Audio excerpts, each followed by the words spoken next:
Buenas tardes, queridos hermanos y queridos amigos. Vamos a tener nuestro estudio bíblico un día más. Hoy ya es viernes, así que estamos ya en otro fin de semana, 20 de octubre.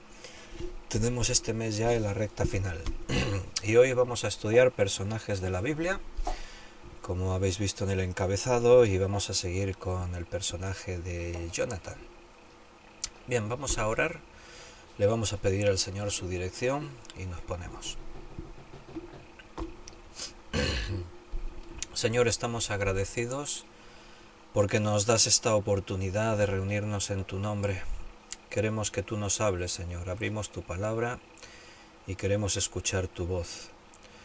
Habla a cada uno, Señor, de los que escuchen este estudio bíblico. Según las necesidades, tú sabes cómo tratas con nosotros y venimos confiados delante de ti, sabiendo que todo lo que viene de ti es bueno para nuestra vida. Danos sabiduría para entender tu palabra, ayúdanos a recibir lo que tú nos quieres dar. Bendice a todos mis hermanos que escuchan, te lo pido en el nombre de nuestro Señor Jesús. Amén. Muy bien, pues vamos a seguir hablando de Jonathan.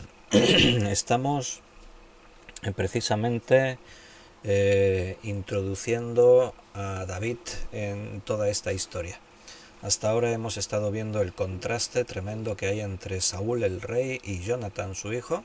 Son dos hombres totalmente distintos.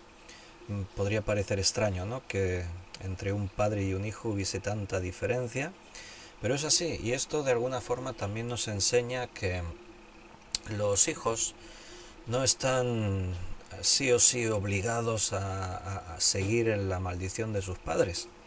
Así que hay un principio, y es que el pecado de uno afecta hasta, dice la Biblia, hasta la tercera generación a sus descendientes, pero hay consecuencias que los pecados de los padres se sufren en los descendientes, pero los descendientes no tienen obligación de seguir en los pecados de sus padres, ni siquiera de seguir las enseñanzas que se les hayan mostrado.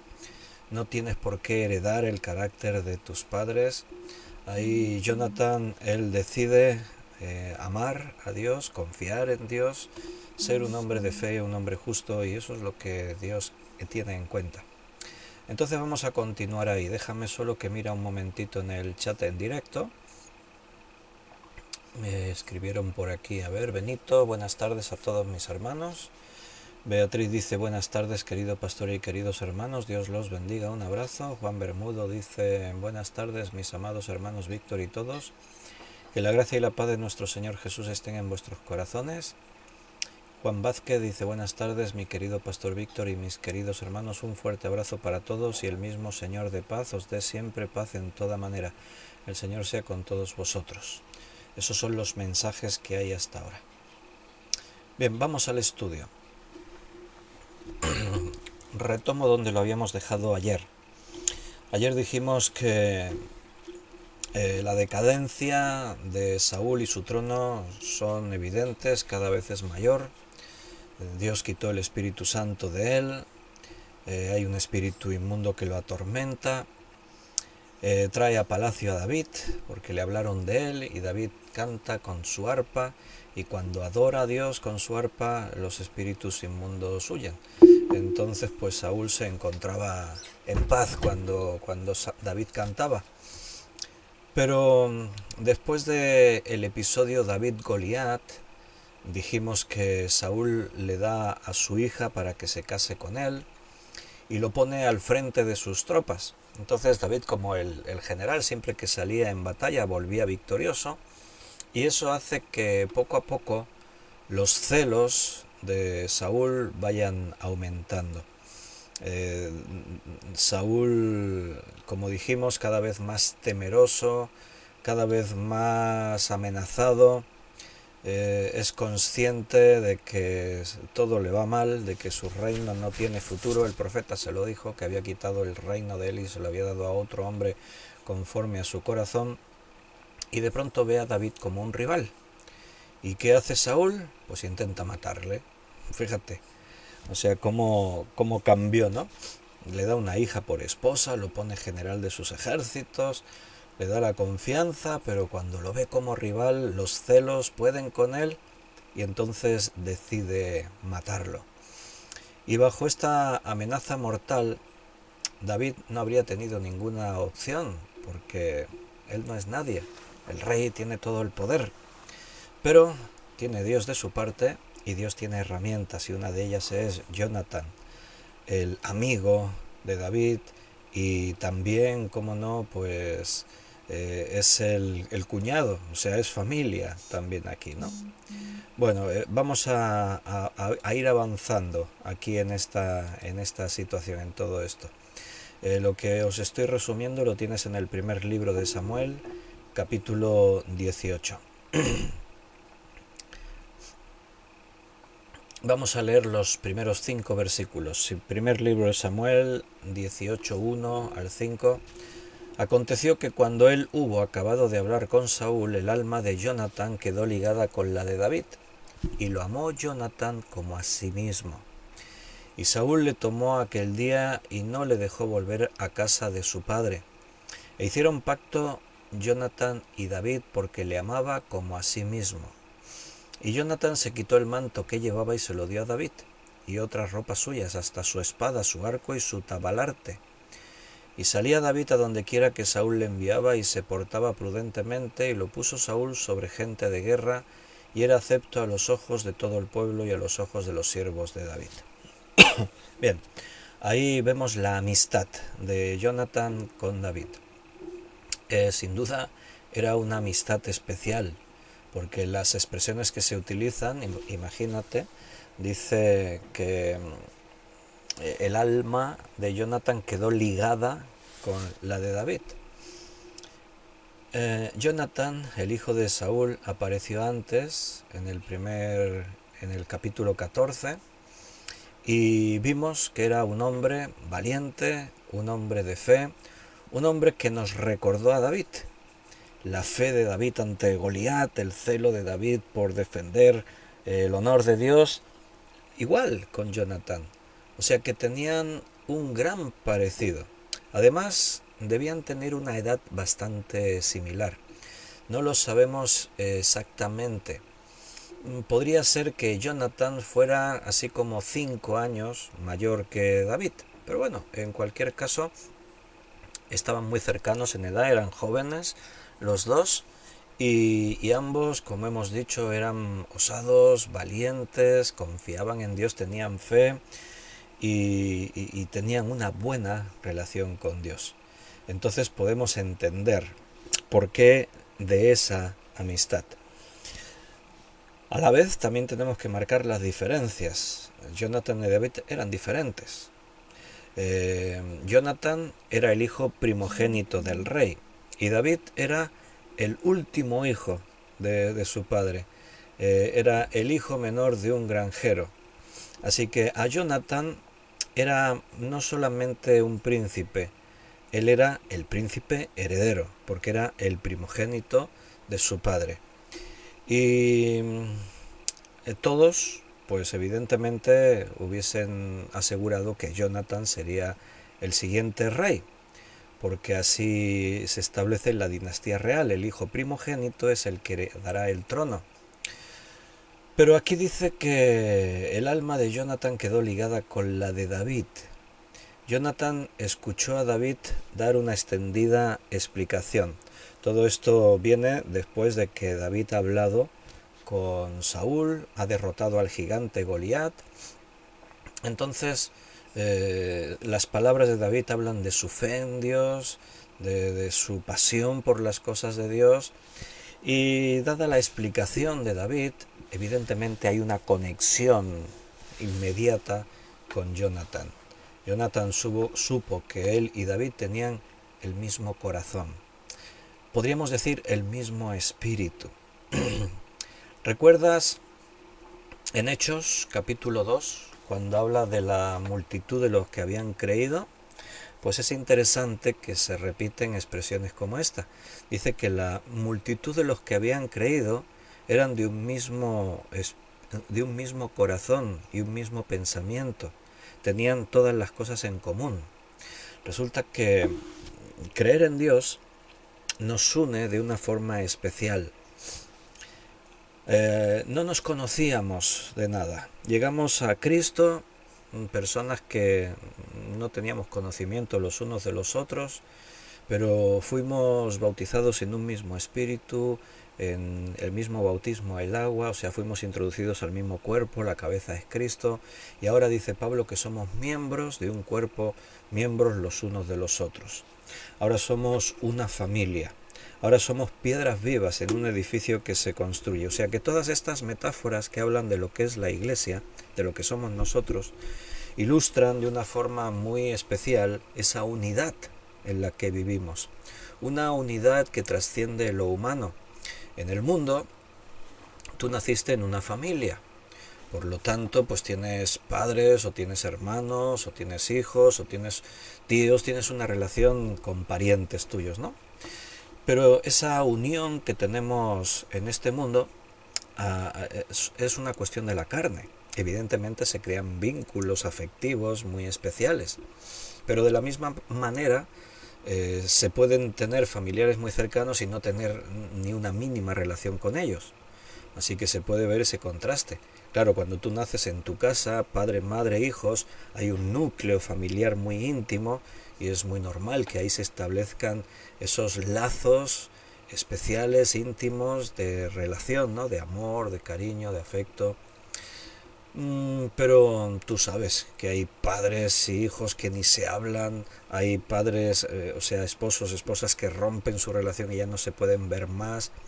Pero la relación de la que hablamos aquí es irrompible, está preparada para la eternidad. O sea, yo, aunque haya un hermano mío que no me caiga demasiado bien, en la fe estamos hablando, no puedo decirle, mira, ya no eres más mi hermano, no te voy a tener más en consideración, no, porque eso no lo decido yo. El que cree es introducido en el cuerpo de Cristo de una forma sobrenatural y todos somos miembros los unos de los otros. Entonces se crea una relación especial, íntima. También es cierto que en la iglesia no todos los hermanos tienen la misma relación, el mismo trato. Eso es algo natural, es normal, porque cada uno sigue teniendo su propia forma de ser, su propio carácter, y uno puede congeniar más con uno que con otro. Cierto. Pero aquí estamos hablando de un nivel. Quiero otra vez resaltarte lo que dice allí en Hechos, capítulo 2.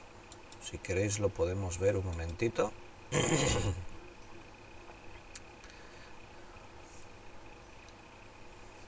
Aquí en Hechos 2 dice que perseveraban en la doctrina, en la comunión, todos los que habían creído estaban juntos, tenían en común todas las cosas, dice que perseveraban unánimes cada día en el templo, partiendo el pan en las casas, comían juntos, con alegría, sencillez de corazón, habla de todos los que habían creído, ¿vale? Y en el capítulo 4, también si te fijas, miramos hacia el final del capítulo, versículo 32, y ahí es donde dice, y la multitud de los que habían creído era de un corazón y un alma. Ninguno decía ser suyo propio nada de lo que poseía, sino que tenían todas las cosas en común. Entonces es interesante que usa la misma expresión que cuando allí dice que el alma de Jonathan quedó ligada a la de David. Aquí dice que la multitud de los que habían creído era de un corazón y un alma. Y entonces pues se preocupaban de las necesidades que había dentro de la iglesia. No pasaban por alto si mi hermano tiene necesidad. Bien. ¿Quiere decir que ahora ha cambiado algo? Porque tú te atreverías a decir que en tu congregación, en tu iglesia, los hermanos que nos reunimos aquí en el nombre del Señor, que tenemos un mismo corazón y una misma alma, estamos ligados así de esa manera, hay un amor tan especial. Bueno, pues repito lo que dije antes, puede ser que con algunos hermanos sí, pero con otros no notas esa conexión. Entonces, ¿qué pasa con eso? Bueno, en Hechos de los Apóstoles, al principio de la iglesia, la situación es muy peculiar, porque el Espíritu Santo vino sobre todos los creyentes y todos fueron llenos del Espíritu Santo, así que el nivel empezó muy alto. Aquí estamos hablando de dos hombres, David y Jonathan, que comparten un mismo sentir. Tienen una pasión similar por Dios, un nivel de fe similar, aunque como hemos visto son muy diferentes en cuanto a su contexto personal, social. Uno es hijo del rey, es el primogénito, es un príncipe. El otro era un pastor de ovejas, era el menor de toda una familia de múltiples hermanos. O sea, los dos son muy diferentes, pero les une algo, les une el mismo amor por Dios, la misma fe, la misma valentía y osadía de servir a Dios. Y eso es lo que les hace que se sientan tan unidos el uno con el otro. ¿Será que en la iglesia no todos los creyentes están en el mismo nivel y por lo tanto no existe esa conexión en todos los casos? Bueno, evidentemente eso influye, claro, porque ahora vivimos un tiempo en el que cualquiera que dice, bueno, yo vengo a la iglesia y soy cristiano, pues ya es cristiano. Pero el cristianismo y la fe se vive también muy fríamente. Entonces hay creyentes que vienen a la iglesia y están en la iglesia, pero también tienen sus asuntos, sus preocupaciones. La iglesia es un lugar de encuentro, un día, 2 días a la semana, pero convivir es otra cosa. Al principio de Hechos, la iglesia dice que todos los días, dice que perseveraban unánimes todos los días. O sea, era una relación especial. Esa relación viene de donde hemos dicho, de unos intereses iguales. Por eso tenían una misma mente y un mismo corazón. El alma era la misma, estaban ligados los hermanos. Con algunos hermanos nos sentimos así, con otros, bueno, el amor por cada uno de los hermanos está ahí, pero hay que reconocer que en la iglesia ahora hay diversidad de conexiones y relaciones, ¿verdad que sí? Bueno, pues ahí tenemos una amistad de esas que te gustaría tener unos cuantos amigos así, ¿verdad que sí? Fíjate lo que hizo Jonathan, le dio su manto, o sea, era todo parte de su indumentaria como príncipe, su indumentaria real, de la realeza como príncipe, el manto, otras ropas suyas, su espada, su arco, su talabarte, o sea, le dio cosas que eran un emblema de lo que él era como príncipe. Entonces, bueno, no sabemos si ya se conocían un poco de antes o no. La Biblia ya sabes que nos cuenta las historias yendo directamente a las enseñanzas que nos quiere dar y eso omite muchos detalles que no tenemos. Pero en cualquier caso, la amistad que ellos dos tienen va más allá de que sean dos jóvenes similares en edad, que tengan así pues un carácter que le atrae el uno al otro. Tenían algo en común, la relación real y especial con Dios. Eso es lo que los hace totalmente diferentes. Déjame solo puntualizar, está de más comentarlo, ¿no? Pero bueno, vivimos en un tiempo en el que por la situación pues muchos miran a la Biblia y tratan de desprestigiarla o de hacer que la Biblia diga cosas que no dice. Y algunos para justificar relaciones ilícitas como relaciones homosexuales, pues dicen que David y Jonathan eran homosexuales, porque dicen, mira, ves, ahí se describe una relación homosexual, pero para nada, o sea, ahí no dice nada de homosexualidad, ahí está hablando de una relación de amor, de amistad, pero en ningún caso, o sea, David tiene su esposa y tiene sus hijos, y si vemos algo en David es que tenía debilidad por las mujeres. El pecado que él comete es porque codicia a una mujer que tenía marido y ya sabes toda la historia. Así que es simplemente tratar de ver en la Biblia algo que no diga para justificar comportamientos que la Biblia condena. Entonces en ningún caso podemos aceptar esa insinuación ya que no hay nada que sugiera eso. Vivimos en un mundo de pecado y cualquier acción se malinterpreta y se sospecha de ella, ¿no? Mira, no hay ningún problema en que un hombre pueda amar a otro hombre como David amaba a Jonathan y a David, que una relación de amistad, de amor, pero sin que ningún otro asunto de sexo ni nada parecido tenga que ver con medio, tenga que estar por medio. Un hombre puede amar a una mujer y no haber sexo por medio. Una mujer puede amar a un hombre. En relaciones de amistad, en la iglesia en Hechos pasaba eso. La multitud de los que habían creído eran muchos y tenían en común todas las cosas, tenían un pensamiento, un corazón, una sola alma. Y en la Biblia vas a encontrar estas relaciones, David y Jonatán, Ruth y Noemí, o sea, vas a encontrar todo tipo de relaciones. En el caso de Jesús, con María Magdalena, con otras mujeres con las que él tuvo encuentros, evidentemente había afecto, había amor, había cariño, ese amor perfecto que viene de parte de Dios sin ningún otro tipo de interés carnal. Pero el mundo a veces no entiende eso, no entiende que hay un amor puro y santo. El mundo en lo santo ve intenciones malas. ¿Por qué? Porque, como dice el refrán, que el ladrón piensa que todos son de su condición. El que vive en pecado y por lo tanto él siente esa codicia y esos deseos pecaminosos, piensa que todos los demás que actúan de una cierta manera también lo hacen por la misma motivación que él tiene, y eso no es así, evidentemente. En Dios tenemos siempre algo añadido que no teníamos cuando estábamos en el mundo, y es que tenemos la nueva naturaleza que Dios nos ha dado, y por lo tanto esa capacidad de experimentar y vivir de una forma altruista, sin codicia, sin egoísmo. No es fácil llegar ahí, mantenerse ahí, pero si Dios está con nosotros y el Espíritu Santo está ahí, entonces sí, podemos, ¿verdad? Bien, entonces Saúl amenaza con matar a David y Jonatán le advierte de las intenciones del rey.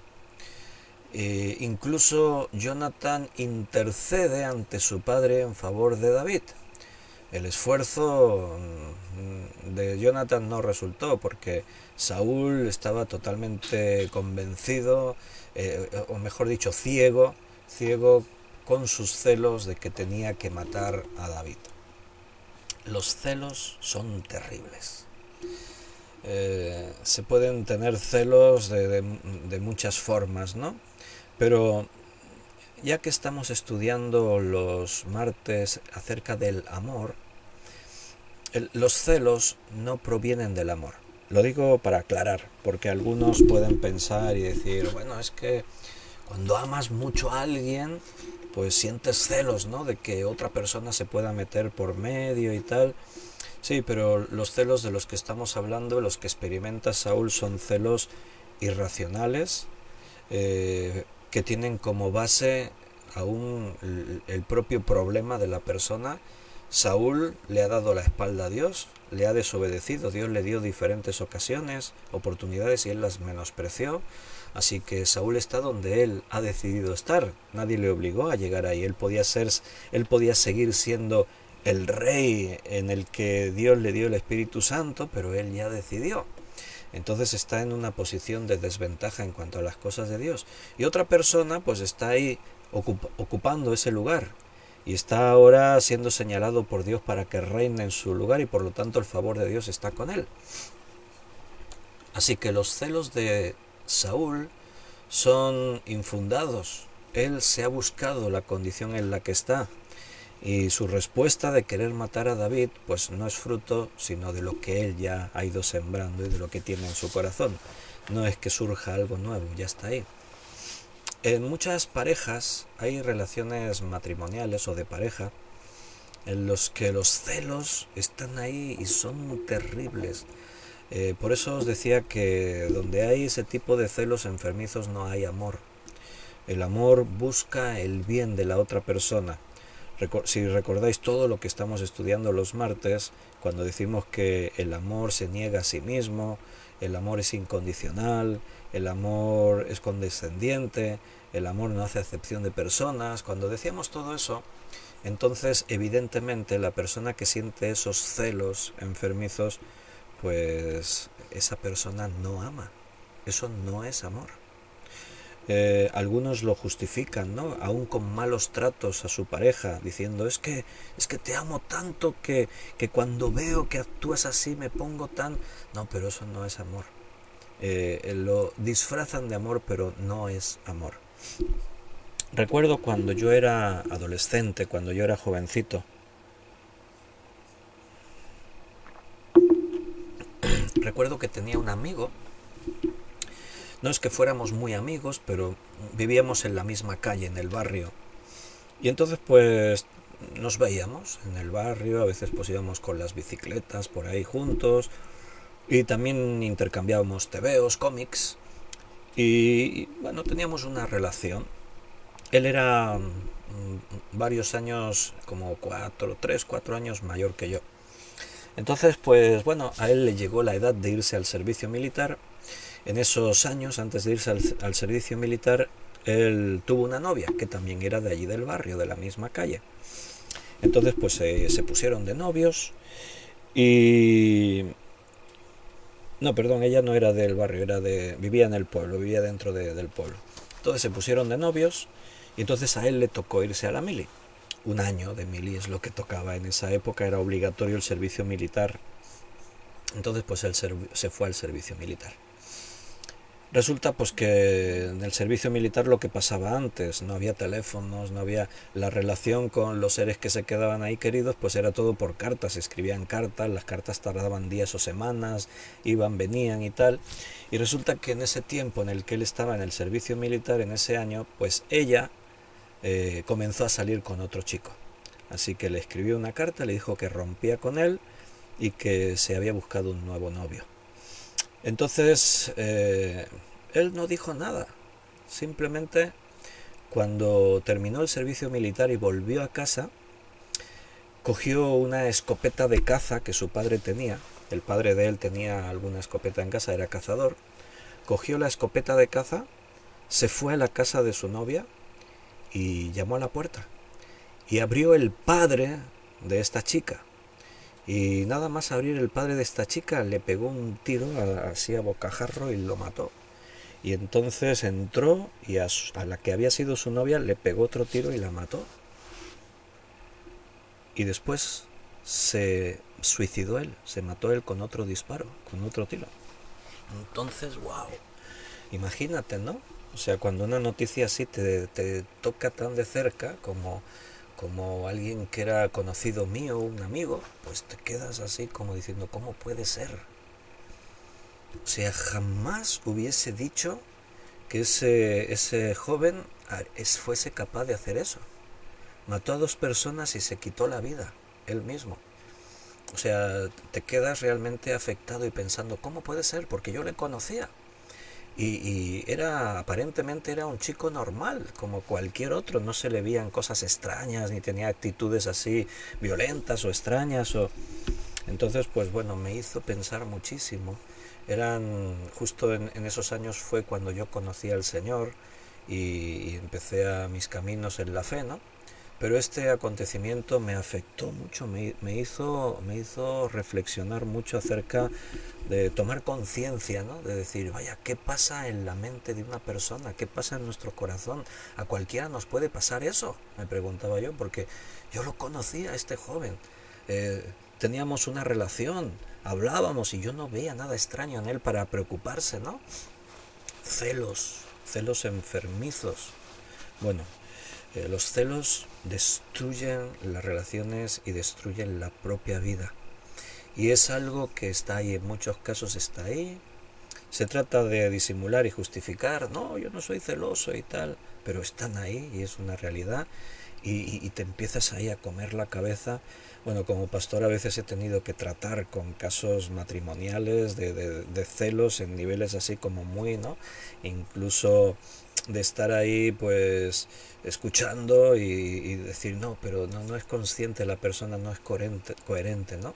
Ve celos, o sea, ve malas intenciones en todo.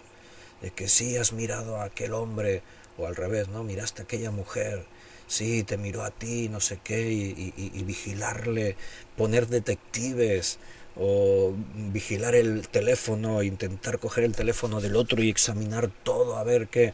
Bueno, se convierte en algo enfermizo. Así estaba Saúl. Sus celos no le dejaban vivir. Porque imagínate, o sea, nosotros lo leemos y esta historia como la conocemos ya bastante, la leemos así ya y quizás no nos metemos mucho en el tema, pero tú intenta ver la escena histórica en ese momento. O sea, David fue un héroe para Saúl. Le dio montones de victorias contra los filisteos. Pero claro, dice ahí primera de Samuel 18:6. Aconteció que cuando volvían ellos, cuando David volvió de matar al filisteo, salieron las mujeres de todas las ciudades de Israel cantando y danzando para recibir al rey Saúl, ¿vale? Con panderos, con cánticos de alegría y con instrumentos de música. Salieron para recibir al rey Saúl. Saúl es el rey, es el que va ahí montando en su caballo, pero ahora se introduce otro personaje, otro factor, David. Y dice que las mujeres cantaban danzando y cantando y decían: Saúl, no sabemos la música, pero esto tenía música. Saúl hirió a sus miles y David a sus 10.000. Y se enojó Saúl en gran manera. Mira, una persona normal, ya no me voy al extremo de que un buen cristiano, un cristiano ahí santo, justo, no, una persona normal, ¿no? Puede ser que esto le hubiese molestado. Dices, hombre, ahora este se lleva aquí el mérito, pero bueno, hay que reconocer que yo no fui capaz de ir a enfrentarme a Goliat, él sí. Así que, ¿qué puedo decir? Pues nada, me callo. Al contrario, David, gracias. Gracias por habernos dado la victoria, ¿no? Pero eso es una persona, entre comillas, normal. Pero la persona que tiene esos celos enfermizos, en el caso de Saúl, pues ya sabemos que la situación es mucho más compleja. Él vive en oscuridad, las tinieblas le están rodeando, por eso dice que había un espíritu inmundo que lo atormentaba. Entonces su situación está fuera de control. Se enojó en gran manera y le desagradó este dicho y dijo: a David dieron 10.000 y a mí 1.000. No le falta más que el reino. Y desde aquel día Saúl no miró con buenos ojos a David. Pero ahora fíjate, sigue leyendo, ¿eh? Ahora viene una situación de estas que dicen: no, ¿cómo puede ser? La historia que yo os he contado, ¿no? Y dices, ¿cómo puede ser ese joven que hiciese eso? A sangre fría dispararle al padre de la que fue su novia y a su propia novia. Después tú oyes por ahí alguna voz que dice: es que la quería tanto que no soportó cuando ella se fue con otro. Esa es la manera que en el mundo se entiende el amor. Pero si tú amas a alguien, mira, si tú amas a alguien y ves que tú en su vida es infelicidad, el amor te lleva a apartarte, porque lo que buscas es que esa persona sea feliz. En ningún caso por amor matarás a esa persona. No, eso no es amor. Eso es celos, basados en el ego, en el egoísmo, evidentemente, ¿no? Porque mira ahora, en el caso de Saúl, lee lo que dice, mira. Versículo 10, estamos en primera de Samuel 18, leemos el 10 ahora. Aconteció el otro día que un espíritu malo de parte de Dios tomó a Saúl, y él desvariaba en medio de la casa. Y David tocaba con su mano como todos los días, y tenía Saúl la lanza en la mano. Y arrojó Saúl la lanza diciendo: enclavaré a David a la pared. Pero David lo evadió 2 veces. ¿Te das cuenta? Todavía está David ahí en su casa. Él lo mira dice que no lo miraba bien. Dice que lo miraba con malos ojos. Tenía celos contra él, pero estaba ahí. Y todavía se aprovechaba de David. Él se sentía atormentado por el espíritu inmundo, el espíritu malo, pero ahí estaba David tocando su arpa, intentando darle alivio a Saúl. ¿Y qué es lo que hace Saúl? Aquí está todo muy resumido, pero tú te puedes imaginar que ahí está Saúl y está mirando a David. Y se está acordando de los cantos, con que este mató 10.000 y yo solo a 1.000. Así que este es el héroe ahora de Israel y yo ya estoy a la izquierda, ¿no? Vaya. Así que sí, mira, y qué bien que toca el arpa, yo ni sé ahí dar un do o un re. Y ahí se va comiendo la cabeza, y en un momento dado tenía ahí la lanza al lado, la agarró y dijo: ahora lo mato. Así, por las buenas, ¿no? Como yo os he contado esta historia, así sin decir nada, cogió la lanza y se la lanzó para enclavarlo en la pared. Pero David lo evadió 2 veces, lo intentó 2 veces matar. Pero mira lo que dice: mas Saúl estaba temeroso de David, por cuanto Jehová estaba con él y se había apartado de Saúl. Ahí también había celos, había temor, porque Saúl sabe que si Dios está con David, eso no es bueno para mí. Dios se apartó de mí y está con David. Solo tendría que haberse arrepentido Saúl, pero a veces el orgullo es tan grande que impide a la persona hacer bien las cosas, arrepentirse, volverse a Dios y estar dispuesto a que Dios sane y restaure. Pero en algunos casos, como este de Saúl, la situación es la que es y la persona no está dispuesta a cambiar nada. Entonces David quedó impactado al enterarse de que Saúl quería matarle. A David, pobre, le costaba entender por qué el rey me quiere matar. ¿Qué es lo que he hecho yo que esté mal? ¿Qué hizo malo David?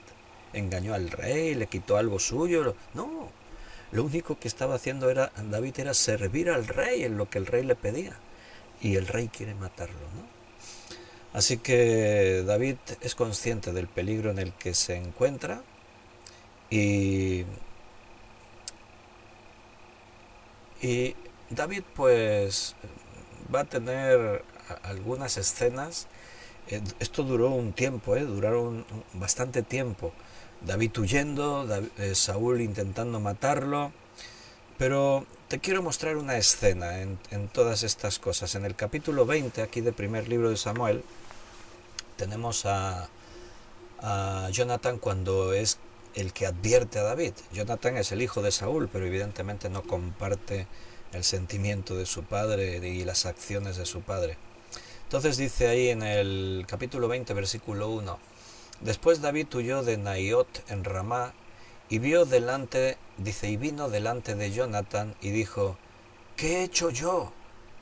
¿Cuál es mi maldad o cuál es mi pecado contra tu padre para que busque mi vida? ¿Notas lo que antes decíamos? David no entiende, pero ¿por qué quiere matarme?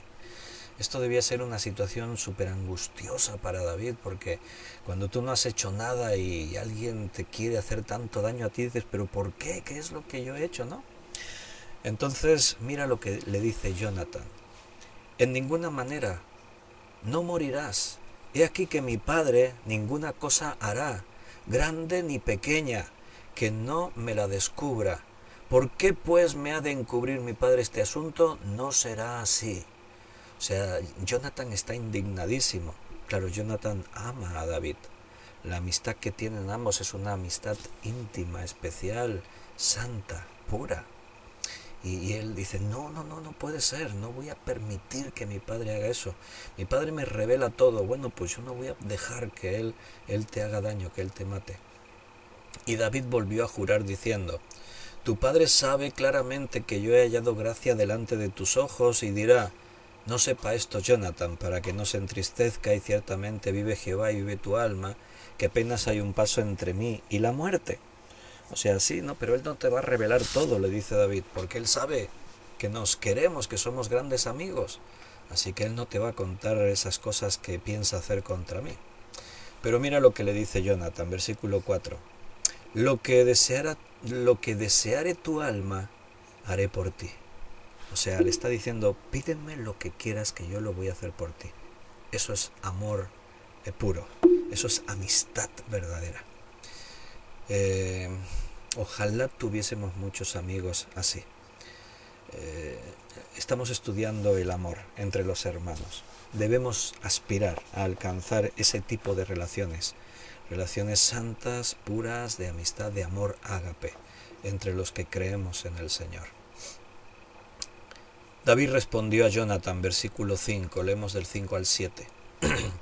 He aquí que mañana será nueva luna, y yo acostumbro sentarme con el rey a comer. Mas tú dejarás que me esconda en el campo hasta la tarde del tercer día. Si tu padre hiciere mención de mí, dirás: me rogó mucho que lo dejase ir corriendo a Belén, su ciudad, porque todos los de su familia celebran allá el sacrificio anual. Si él dijere: bien está, entonces tendrá paz tu siervo. Mas si se enojare, sabe que la maldad está determinada de parte de él.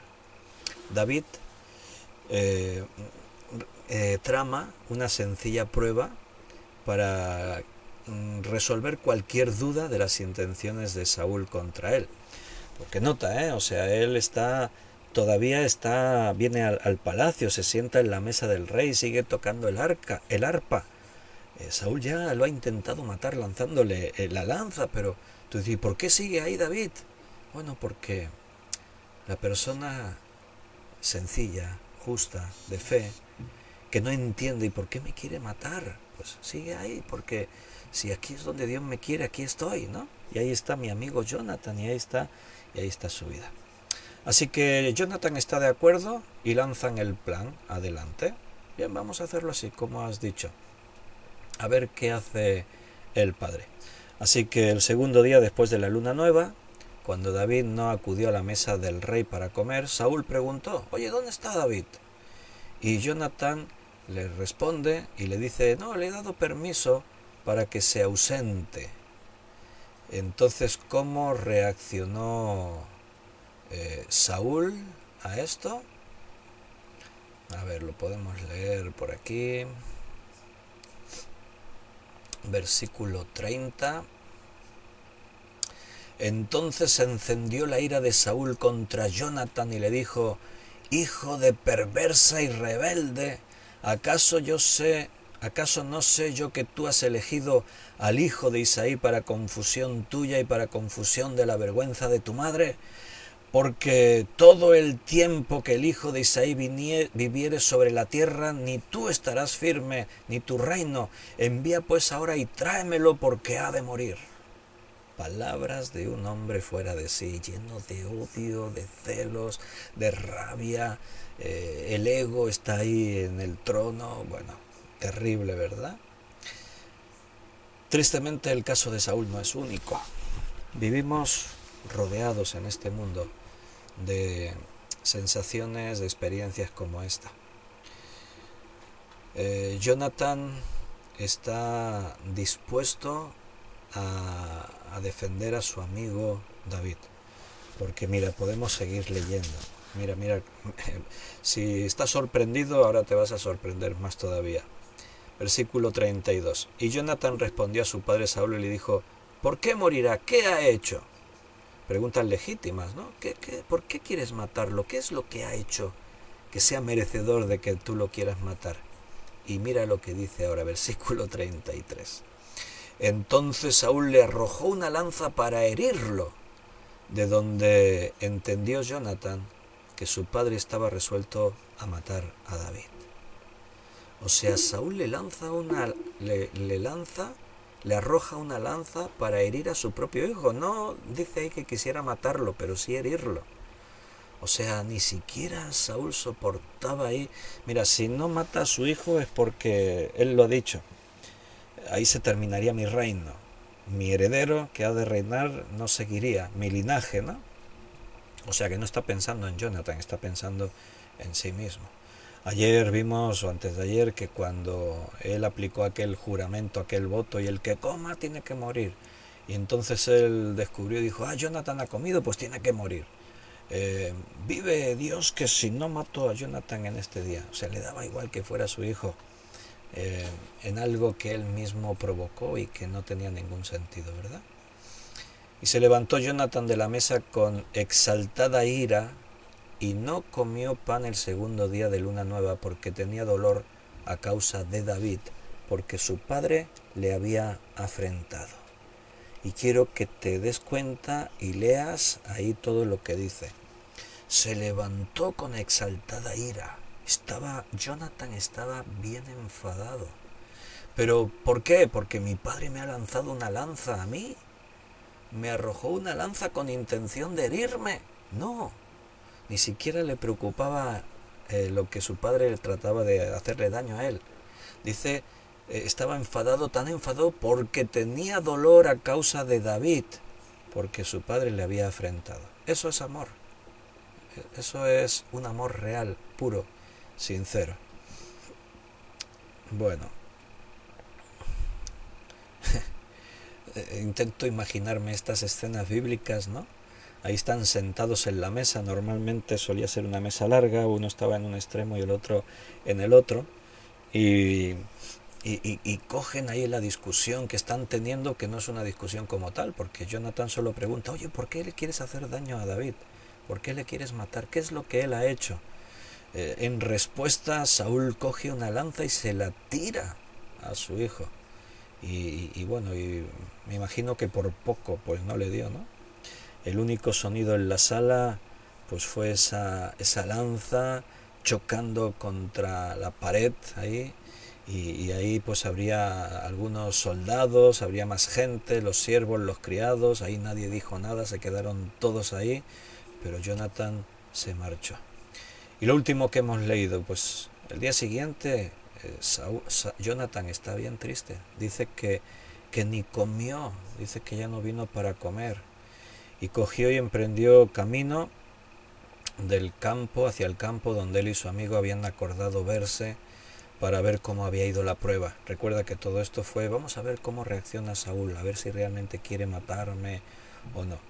Así que ahí Jonathan se va a encontrar, versículo 35, al otro día de mañana salió Jonathan al campo, al tiempo señalado con David, y un muchacho pequeño con él. Y dijo al muchacho, corre y busca las saetas que yo tirare. Y cuando el muchacho iba corriendo, él tiraba la saeta de modo que pasara más allá de él. Y llegando el muchacho donde estaba la saeta que Jonathan había tirado, Jonathan dio voces tras el muchacho diciendo, ¿no está la saeta más allá de ti? Y volvió a gritar Jonathan tras el muchacho, corre, date prisa, no te pares. Y el muchacho de Jonathan recogió las saetas y vino a su señor. Pero ninguna cosa entendió el muchacho, solamente Jonathan y David entendían de lo que se trataba. Bueno, ¿no está la saeta más allá de ti? La pregunta. Esta pregunta estaba codificada. O sea, David y Jonathan habían acordado claves secretas. Entonces, si yo digo, ¿no está la saeta más allá de ti? Esta pregunta que yo le voy a hacer al muchacho significa que Saúl está bien enojado y decidido a matarte, David. Entonces, cuando el siervo del príncipe regresó a la ciudad, David ya salió de su escondite. Ese muchacho que iba con Jonathan era un siervo, y dice, versículo 30, pero ninguna cosa entendió el muchacho, solamente Jonathan y David entendían de lo que se trataba, consignas secretas. Luego dio Jonathan sus armas a su muchacho, a su criado, y le dijo, vete y llévalas a la ciudad. Y luego el muchacho que se hubo ido, se levantó David del lado del sur, estaba escondido, se inclinó 3 veces postrándose hasta la tierra, y besándose el uno al otro, lloraron el uno con el otro. Y David lloró más. Bueno, ahí ves el amor puro, verdadero que antes decíamos. El dolor en el corazón de estos dos hombres, unidos en una fe inquebrantable, en un sentimiento de amor a Dios, de pasión por servir al Señor, y sin entender por qué tiene que pasar esto, por qué Saúl tiene que actuar de esta forma. Y Jonathan dijo a David, vete en paz, porque ambos hemos jurado por el nombre de Jehová, diciendo, Jehová esté entre tú y yo, entre tu descendencia y mi descendencia para siempre. Y él se levantó y se fue, y Jonathan entró en la ciudad. Los hombres también lloran. Los dos hombres lloraron, porque David ahora era un fugitivo que huía para salvar su vida. Es una especie de despedida. Lo que aquí están haciendo es una despedida. Jonathan y David se despiden y manifiestan lealtad el uno por el otro. Ve en paz, porque ambos hemos jurado por el nombre de Jehová, diciendo, Jehová esté entre tú y yo, entre tu descendencia y mi descendencia para siempre. Después David se marchó, volvió a esconderse, y Jonathan regresó a su ciudad. Y a partir de este momento Saúl pasó el resto de su vida persiguiendo a David para matarle. ¿Por qué esa actitud irracional? Porque sabía que Dios estaba con David. La palabra de Dios nos enseña que la luz y las tinieblas no se pueden ver, no se odia. La luz brilla y las tinieblas odian a la luz. Hay una batalla espiritual, cósmica, siempre real. Si tú sirves a Dios, sabes que eres enemigo del diablo, porque el enemigo del diablo, el enemigo de Dios es el diablo y está en guerra contra Dios y todo lo que le pertenece a Dios. Si tú eres de Dios, pues estás en medio de esta guerra. Saúl sabía que Dios había escogido a David para que fuese el rey de Israel. Y David va a estar unos cuantos años huyendo, escondiéndose, sobreviviendo, con paciencia, hasta que un día Saúl va a morir.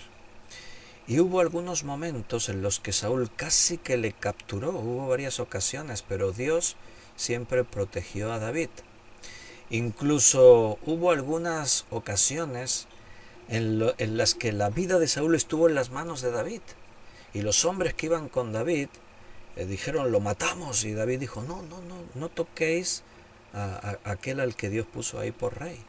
A pesar de todo, nunca David quiso defenderse, ya no tomar venganza, sino defenderse. Durante todos estos años, Jonathan encontró la manera de reunirse con su amigo David en alguna ocasión para animarle, para reiterarle su lealtad. Me imagino que Jonathan estaba preocupado, ¿no? Que David no se olvidara de él y pensase, este ya está con su padre. No, Jonathan siempre afirmaba lo que Saúl estaba desesperadamente intentando impedir, que David se convertiría en el siguiente rey de Israel. Y al contrario, Jonathan decía, no, tú vas a reinar. Capítulo 23, versículo 17, lo leímos el otro día. Y le dijo, no temas, pues no te hallará la mano de Saúl mi padre, y tú reinarás sobre Israel, y yo seré segundo después de ti. Y aún Saúl mi padre, dice, y aún Saúl mi padre así lo sabe. O sea, Saúl sabe que David va a ser el rey, por eso quiere matarlo. Pero Jonathan no tiene problema con eso, al contrario, está feliz. Y le dice, no, yo siempre te voy a ser fiel. Ellos han hecho un pacto de amor, un pacto de amistad. Y Jonathan no lo hizo así a la ligera, realmente se amaban con ese amor puro, auténtico que viene de Dios. Fíjate la actitud de Jonathan, cede por voluntad propia, nadie le está coaccionando o obligando, está cediendo su derecho al trono. ¿Por qué? Porque él entiende que Dios ha escogido a David en lugar que a él. Y cualquiera se podía sentir dolido, su padre sobre todo, ¿no? Pero cualquiera se podía sentir dolido. Ay, ¿por qué Dios escoge a David en vez de escogerme a mí? Yo soy el que tiene el derecho. Pero Jonathan no manifiesta ni el más mínimo rencor, sino solamente afecto, amor hacia aquel que reinaría en su lugar. Irónicamente, es una ironía, ¿no? Que mientras Saúl, con todas sus fuerzas, intentaba retener el trono para su hijo Jonathan, Jonathan, lo ofrecía con pleno agrado al hombre que sabía que había sido elegido de parte de Dios. Bueno, aquí podemos contemplar ese carácter de Jonathan en esa actitud hacia David. ¿Por qué todo eso? Porque era un hombre de fe.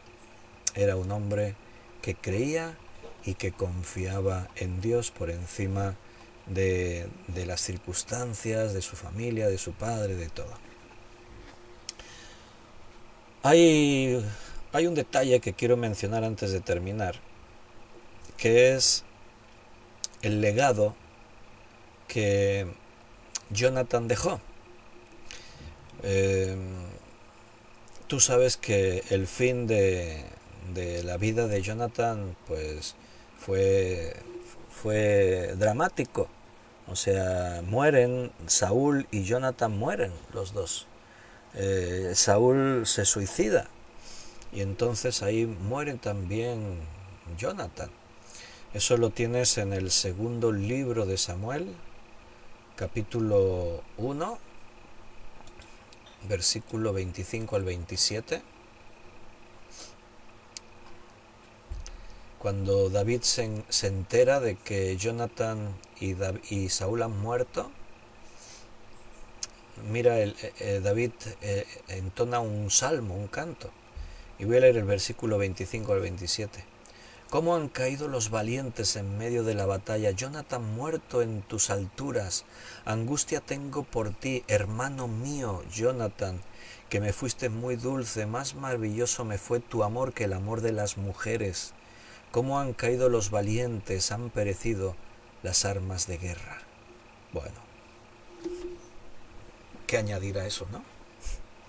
Ahí hay un amor auténtico, puro, verdadero. Fíjate que hace distinción. No es como el amor de las mujeres, no te equivoques, no estamos hablando de sexo. Fue más maravilloso el amor que tuve.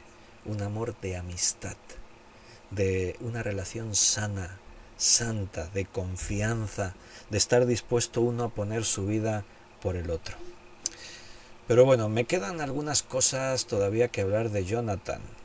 Así que lo que vamos a hacer es dejarlo para otro estudio. Porque vamos a ver un poco más la muerte de Jonathan y hablaremos del legado que os mencionaba antes de Jonathan. Así que tendremos que hablar de Mefiboset y de la actitud de David a uno de los descendientes de Jonathan. Pero lo tenemos que dejar para otro estudio, porque mira, ya se nos ha hecho la hora y entonces necesitaría ahora más tiempo y ya no lo tenemos, así que vamos a dejar un estudio pendiente para terminar con esta historia de Jonathan y así nos despedimos. Un abrazo, mis queridos. Mañana es sábado, así que si Dios quiere, seguiremos. Un día más. Vamos sumando días, ¿verdad? Mañana tenemos una actividad de jóvenes, tarde-noche, así que muy probablemente el estudio lo voy a dar más pronto, mañana por la tarde, porque tarde-noche significa que tenemos tarde-noche de jóvenes y noche-noche. Así que no podría dar el estudio ya así como siempre y seguramente pues lo voy a preparar para darlo más prontito por la tarde. Pues nos despedimos, ya lo pondré un anuncio por ahí para que estéis al tanto. Que Dios os bendiga, que Dios os cuide, mis queridos, y si Dios lo permite, mañana nos vemos y seguimos estudiando de la palabra de Dios. Hasta mañana.